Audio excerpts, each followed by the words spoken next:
J'en ai fait des vidéos zinzin, mais je crois qu'avec celle-là, on va battre un record.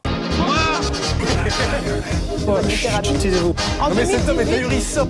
Porte-parole du gouvernement. Ce que vous venez de faire, c'est super. Chers amis, très heureux de vous retrouver pour cette vidéo absolument pas prévue au programme. Vous le savez, pour ceux qui ont vu le plus récent des épisodes de La Farce Tranquille, je vous disais que je pars en vacances la première semaine d'août, mais avant de enfiler mes tongs et de remplir ma valise, je n'ai pas pu résister au plaisir de vous parler de la visite d'Emmanuel Macron en Afrique. Et avant de se fendre la gueule dans une vidéo qui va atteindre les sommets de la zizanie, ah là vous allez voir, c'est satisfait ou remboursé, je m'y engage, c'est mon côté contrat de confiance. Mais juste avant ça, chers amis, vous le savez, c'est la nouvelle aventure du moment, Juste Culture, et mon fidèle Edouard qui m'accompagne désormais dans l'aventure, qui vous propose des vidéos, de nouvelles vidéos sur Juste Culture. Et la toute dernière vient de sortir. Si vous êtes un poil curieux, parce que je veux dire, si vous êtes là, c'est que vous avez l'esprit ouvert et les méninges aiguisés, n'hésitez pas à aller découvrir justement la nouvelle vidéo d'Edouard qui va vous faire partir à la rencontre d'un artiste comme on les aime. Vous allez voir, c'est que du plaisir. Le lien est dans la description de la vidéo. Il y a un petit i qui se promène aussi. Je crois que tu peux cliquer, tu y as accès. Mais tu sais, moi et la technique, c'est comme Balkany et l'Odente, ça fait deux.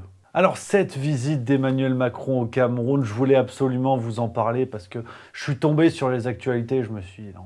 Je peux pas rester seul dans mon canapé à manger mon cornet vanille. Je vais devoir en parler aux copains. Quelques éléments de contexte pour ceux qui n'ont pas forcément suivi ou qui sont actuellement de se dorer la pilule et de se farcir au rosé piscine. C'est les copains, c'est rigolo, on a rigolé quoi. Du 25 au 27 juillet, donc là c'est du tout frais, Emmanuel Macron était en visite du côté du Cameroun, à Yaoundé notamment. Cette visite officielle est une véritable première depuis qu'Emmanuel Macron est arrivé à l'Elysée. Il s'est rendu au Cameroun pour la première fois depuis son premier quinquennat et tout ça se fait dans un contexte un petit peu musclé. Alors avant toute chose et avant de creuser, parce que tu l'as vu au titre de la vidéo, il y a un lien, bon on va parler néocolonialisme, corruption, il y a de tout, vraiment.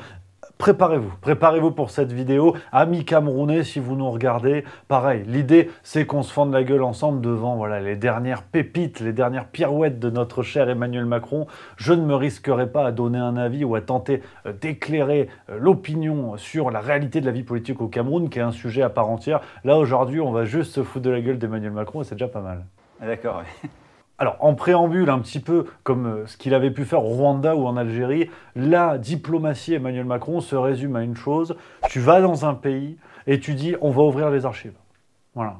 Pour, effectivement, pour éclairer le passé colonial notamment, ce devoir mémoriel, c'est à peu près la seule chose positive qui en ressort. Voilà, ça a été pareil dans d'autres pays, c'est la technique de la diplomatie à la Macron, parce que sur le reste, il y a de quoi dire. Alors déjà, pour le contexte politique, on sait qu'au Cameroun règne Paul Biya, qui est au pouvoir depuis 39 ans. Paul Biya qui aujourd'hui a 89 ans. Et c'est vrai que la visite d'Emmanuel Macron se fait dans un contexte un peu tendu. Parce que Paul Biya voilà, est connu pour des actions d'oppression sur les mouvements d'opposition politique, notamment le mouvement pour la renaissance du Cameroun. Enfin, voilà, il y a une situation politique qui porte à confusion, qui pose des questions.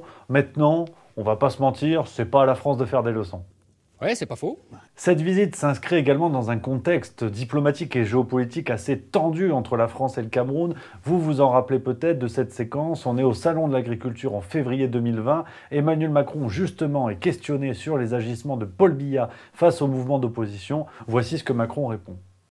J'ai mis la pression sur Paul Biya pour que d'abord il traite le sujet de la zone anglophone et ses opposants.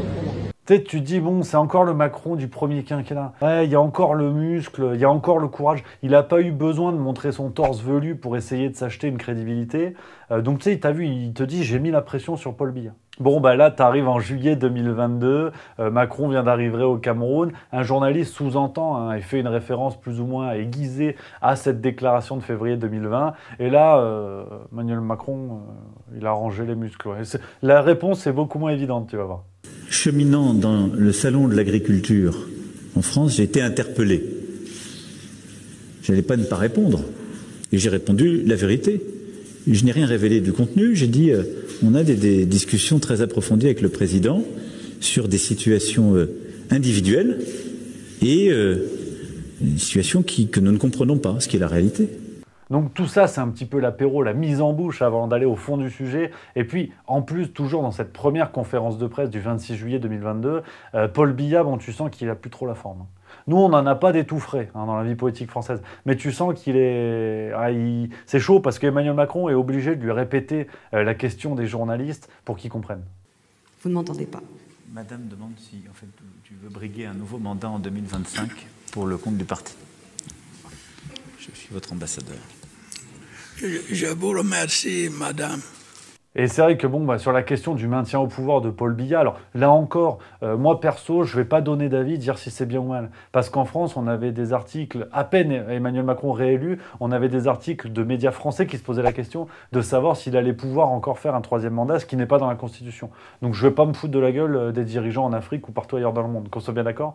Ah, tu sens quand même que les membres du gouvernement qui étaient présents, hein, où Paul Biya a dit finalement, bon, on va voir, de toute façon c'est moi qui décide, ils ont tiré la gueule, les membres du gouvernement français. Ouais. Quand ce mandat arrivera à expiration, vous serez informé sur le point de savoir si je reste ou si je m'en vais au village.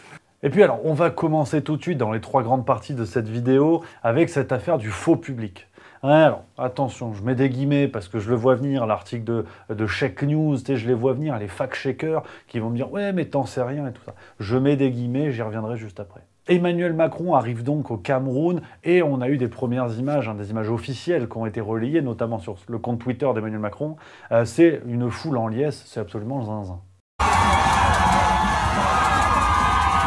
Bon alors, les GIC, vous en avez peut-être entendu parler, il y a un document qui circule sur les réseaux sociaux. Ouais, ce document montrerait que des personnes parmi celles qui étaient présentes dans la foule en liesse auraient été payées. Aurait payé 2000 francs CFA, soit l'équivalent d'environ 3 €. Ce document montrerait un budget total de 10 millions de francs CFA pour réunir une foule en liesse en vue de l'arrivée d'Emmanuel Macron. Alors attention, et je mets d'énormes guillemets, vous connaissez la maison. J'ai vu ce document circuler sur les réseaux sociaux, je n'ai pas encore pu le sourcer à 100%, donc il est possible qu'à l'heure où je te parle et tu regardes la vidéo dans une semaine, que le document ait été invalidé, ce soit une connerie. Ouais, comme par hasard. Donc je préfère le dire au cas où. Maintenant, s'il est avéré, bon bah il est avéré. Bon, après, je t'avoue, ça m'étonnerait pas. Voilà, même si je prends des pincettes, ça m'étonnerait pas, parce qu'il y a quelques jours, toujours en juillet 2022, Emmanuel Macron est allé à Argelès-Gazost, dans les Hautes-Pyrénées. Si, tu t'en rappelles. Tes yeux sont pour moi. Bon, on a un article de Libération dans la foulée du 22 juillet qui nous expliquait, je vous le lis, qu'il y avait eu un accueil chaleureux des élus, commerçants, associatifs et habitants, des gens qui en fait avaient été, je cite, triés sur le volet au préalable par la maire et soutien de Macron Gaël Valin et par le préfet Rodrigue Furcy, ancien chef de cabinet adjoint à l'Élysée. Donc si on fait ça dans les Hautes-Pyrénées, ça m'étonnerait pas qu'on paye des types pour applaudir Macron au Cameroun. Voilà, non mais, voilà, jeu du bit. Toujours le mot pour rire. Enfin bon bref, le côté moins fun, et ça c'est un média camerounais qui s'appelle Nadja TV qui nous a renseigné là-dessus. On t'a filmé le truc super et tout, machin. Alors la tuile, c'est que quand même il y a une réalité un petit peu moins reluisante et des gens qui ont vu leur petit commerce qui s'est fait péter, en fait, qui s'est fait détruire pour permettre le passage du convoi d'Emmanuel Macron. Des comptoirs, des kiosques pour commerce dont l'acte de décès porte un nom, Emmanuel Macron. Le long de l'itinéraire du séjour du président français à Yaoundé, tout est rasé. Ah rien, je sais pas. Ouais, ça c'est moins fun. Ça c'est moins fun. Ça on n'a pas vu les images. Ça on n'a pas vu les images. Et puis ce documentaire de Nadja TV nous dit que c'est également la route d'accès au village de Yannick Noah. Et à Tongolo, axe qui mène chez Yannick Noah, des actes qui suscitent la colère. Oui, alors je t'avais dit que cette vidéo on allait atteindre des sommets à la fois de zizanie, à la fois de n'importe quoi. Yannick Noah, aujourd'hui, il est chef de village au Cameroun. Direction quartier au Damage. Damage, c'est manger poulet braisé. Avec le meilleur. Le meilleur, c'est le Normalement, je m'arrête là, les gens se vomissent dessus. Bon, au pire, ça te fait un t-shirt de la dernière collection des Iguales, mais c'est la vérité. Voilà. Hey, on est beau, hein. On est quand même un peu beau. Là, ils se prennent en photo avec l'ancien tennisman ou avec le chef de village? Avec leur frère. Ouais, Yannick Noah, tu t'en rappelles, c'est celui qui dénonçait les inégalités et qui soutenait François Hollande en 2012. Il faut aider ceux qui sont en bas, voilà.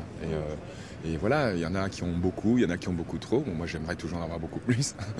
mais d'un autre côté, il y a un moment, il y a trop d'inégalités. Ouais, ben maintenant, il est chef de village au Cameroun. Et voilà ce qu'il nous dit au sujet de l'accueil d'Emmanuel Macron en toute objectivité.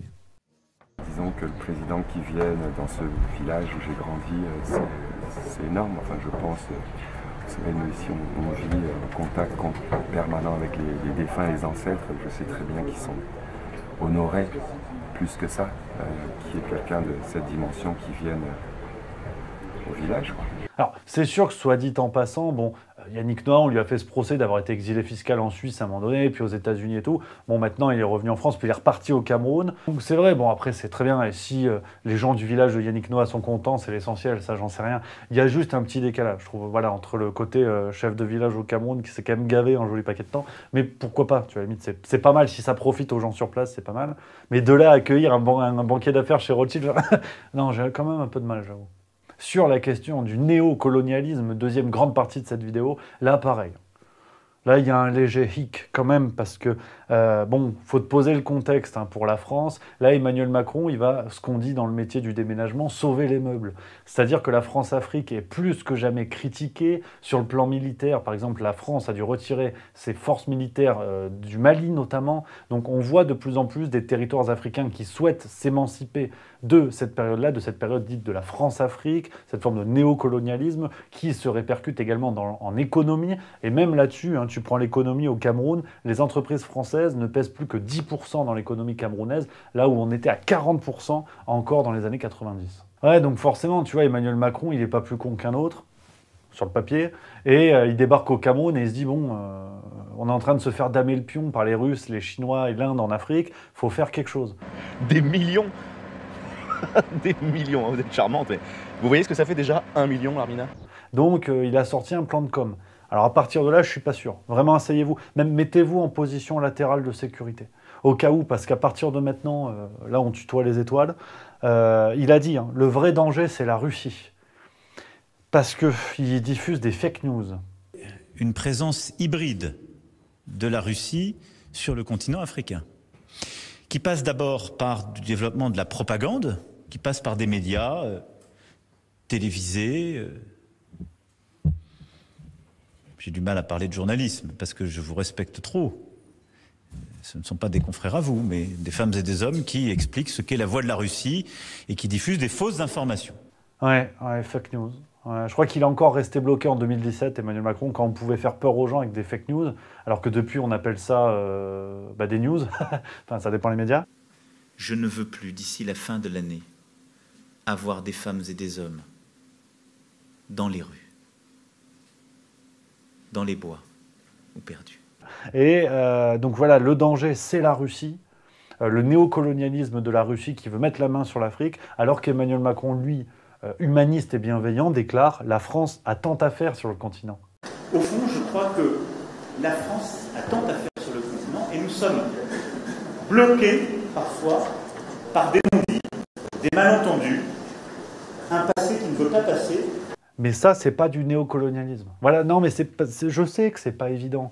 La Russie qui veut mener des activités économiques pour encourager l'émancipation de l'Afrique et récupérer du pognon au passage, on va pas se mentir, c'est du néocolonialisme. La France qui veut faire pareil, c'est de l'aide, c'est de la bienveillance. Non mais je suis pas une brute en géopolitique, donc j'essaie d'apprendre hein, en même temps que ce que dit Emmanuel Macron. Et puis en plus, il a réitéré, parce qu'il a continué sa tournée africaine. Quelques jours plus tard, il était à Cotonou, au Bénin, et il a dit « La Russie est l'une des dernières puissances impériales coloniales. » C'est une guerre du début du XXe, voire du XIXe siècle. Je parle dans un continent qui a subi les impérialismes coloniaux. La Russie est l'une des dernières puissances impériales coloniales. Mais qu'est-ce que vous venez faire en Afrique, du coup, Emmanuel Macron, s'il n'y a pas un but néocolonial d'une manière ou d'une autre, que ce soit économique ouais. Non, mais je pose la question, hein, moi j'en sais rien, je suis bête. Hein.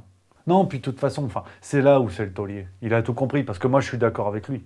Emmanuel Macron, il a raison, le néocolonialisme, c'est l'ennemi de l'époque. Le continent africain aujourd'hui peut et doit s'émanciper. C'est pour ça que tous les comportements néocoloniaux sont condamnables. Tu vois, par exemple, en juillet 2017, j'imagine, hein, on ne verrait pas un président français faire une conférence sur l'Afrique pour pointer du doigt les problèmes de l'Afrique avec vraiment cette posture du mec qui a tout compris et qui dit « Bon, les Africains, vous faites un peu chier », jusqu'à critiquer les femmes qui ont 7 ou 8 enfants. D'une transition démographique réussie, quand des pays ont encore aujourd'hui 7 à 8 enfants par femme, vous pouvez décider d'y dépenser des milliards d'euros, vous ne stabiliserez rien. Ouais, non, ça, ce serait du néocolonialisme dans sa version la plus crasse possible qui ferait passer au SS 117 pour un employé des droits de l'homme. C'est pas possible. Pareil, j'imagine, novembre 2017, on verrait pas un président de la République française qui se foutrait de la gueule du président du Burkina Faso en lui disant « Ah ah, il va réparer la clim ». Ce serait absurde. Quelque part, vous me parlez comme si j'étais toujours une puissance coloniale. Mais moi, je ne veux pas m'occuper de l'électricité dans les universités au Burkina Faso. Du coup, il s'en va, reste là. Du coup, il est parti réparer la climatisation. Ouais, ou encore pire, plus récemment, juillet 2022, on verrait pas un président de la République française pointer du doigt l'hypocrisie des Africains face à l'arrivée de la Russie par chez eux. Le choix qui a été fait par les Européens, premièrement, n'est en aucun cas de participer à cette guerre, mais de la reconnaître et de la nommer. Là où je vois trop souvent de l'hypocrisie, en particulier sur le continent africain, je vous le dis avec beaucoup de calme et de sérénité, à ne pas savoir qualifier une guerre qui en est une et à ne pas savoir dire qui l'a lancée. Non, non, ça se fait pas. Ça se fait pas. Mais je te mets à température parce que maintenant, on va aborder le volet de la corruption. Donc quand j'ai écrit ça dans le script pour préparer cette vidéo, physiologiquement, j'ai été mort pendant 4 minutes. Parce que entendre Emmanuel Macron dire ce qu'il vient de dire... Ouais, si tu veux, à un moment donné, c'est Gilbert Montagnier qui te donne des leçons de fléchette. Donc je me suis dit, il y a un truc qui cloche. Et non, non. Là, c'est direction les étoiles. Accroche ta ceinture parce que Thomas Pesquet à côté, vraiment, c'est un cycliste du dimanche. Macron en conférence de presse, toujours au Cameroun, qui déclare « On doit aider à réguler les sujets de corruption qui sont un fléau pour le continent africain. » Parce que c'est pas vrai qu'il peut y avoir des bons projets économiques pour un pays quand ça repose sur de la corruption massive qui fait entrer de nouveaux acteurs. Et donc là, on doit aider à réguler les sujets de corruption et de surendettement qui sont un fléau pour le continent africain. Je ne sais même pas si c'est nécessaire de préciser, mais on va le faire pour ceux qui auraient vécu dans une grotte ces 10 dernières années. McKinsey, MSC, Uber Files, enfin... Ouais. Des ministres qui sont poursuivis pour corruption à l'heure actuelle, ou qui l'ont été, ou qui ont même été condamnés, qui gravitent dans l'entourage d'Emmanuel Macron, enfin... Et ce climat de corruption généralisée... Alors là, quand il va donner des leçons pour lutter contre la corruption en Afrique... Bon, bah moi je m'assois, là c'est de l'œuvre d'art. Hein. Ah, le Mozart de l'Esbrouf, à ce niveau-là, effectivement. Prend son bâton, c'est le lacrymosa, sauf que c'est les citoyens qui chialent. Et pour conclure et pour finir cette vidéo, parce que je crois qu'on en a perdu quelques-uns, on va me foutre le problème des urgences sur le dos, c'est vrai que, bon, bah tu vois, tout ce que je te dis, tu l'as peut-être entreaperçu dans les médias français. Tu sais, ce mécontentement, cette critique de la visite officielle d'Emmanuel Macron, dans les médias français, j'ai cherché, j'ai pas trop trouvé. Au Cameroun, par contre, plein de balles, écoute. Alors qu'Emmanuel Macron vient d'achever sa visite au Cameroun, les avis sur ce déplacement sont mitigés. Certains n'ont pas oublié les propos du président français qui, en 2020, avait dénoncé les violations des droits de l'homme dans le pays et promis de faire pression sur Paul Biya. Et puis, si on résume, mine de rien, pour être sérieux, 30 secondes, parce que Emmanuel Macron a beau tenter de se donner le beau rôle face à l'ogre russe qui est responsable à peu près de tout ce qui se passe dans ce monde, si on résume, on a quand même un président de la République qui arrive, qui sous-entend, voire qui le dit ouvertement, que les Africains sont facilement corruptibles, qu'ils sont soumis à la Russie et qu'ils sont hypocrites de ne pas dénoncer cette version du néocolonialisme russe. Alors, c'est vrai que ça fait un petit peu beaucoup. Pour un mec qui débarque en ami et qui, en fait, met des tartines dans la gueule au peuple camerounais en disant, finalement, vous êtes des nuls et nous, on va vous expliquer, je trouve que ça fait un peu beaucoup. Après, je suis pas diplomate. Hein. Et pendant ce temps, c'est là aussi où j'ai du mal, tu vois, ça me semble pas... Faut faire rentrer un carré dans un rond, ça m'a jamais trop parlé. 28 juillet, hein, donc pendant ce temps, on a Mohamed Ben Salman, prince héritier d'Arabie Saoudite, qui est en visite à l'Élysée. Enfin, pour conclure, je vous mets un petit extrait de ce qu'on avait pu entendre dans un média camerounais. Alors, c'était avant la visite d'Emmanuel Macron, c'était il y a environ 1 an, mais cet extrait est tellement d'actualité. Je vous le mets juste pour que vous puissiez vous dire, pour finir sur un sourire, sur une note sucrée, que si nos médias ne disent pas ça, c'est qu'à un moment donné, c'est peut-être un petit peu volontaire. Un extraterrestre jupitérien qui a supprimé les libertés des Français, qui n'est-ce pas, a mis de côté la Constitution de la France, qui, n'est-ce pas, a court-circuité le Conseil constitutionnel, qui est dirigé par un corrompu qu'on appelle Laurent Fabius, dont le fils a des intérêts, n'est-ce pas? Et personne n'est surpris qu'il ait validé cette sorcellerie qu'on appelle passeport sanitaire. Donc voilà les amis, on arrive au bout de cette nouvelle vidéo, le petit bonbon avant de partir en vacances, là j'y vais pour de bon. J'espère que ça vous a plu, n'hésitez pas à réagir en commentaire, à donner votre avis ou à partager cette vidéo sur les réseaux sociaux. Sinon, vous pouvez découvrir les autres vidéos juste milieu ou alors vous vous abonnez, on a plus que jamais besoin de vous, c'est que le début de l'aventure. J'ai hâte de vous retrouver.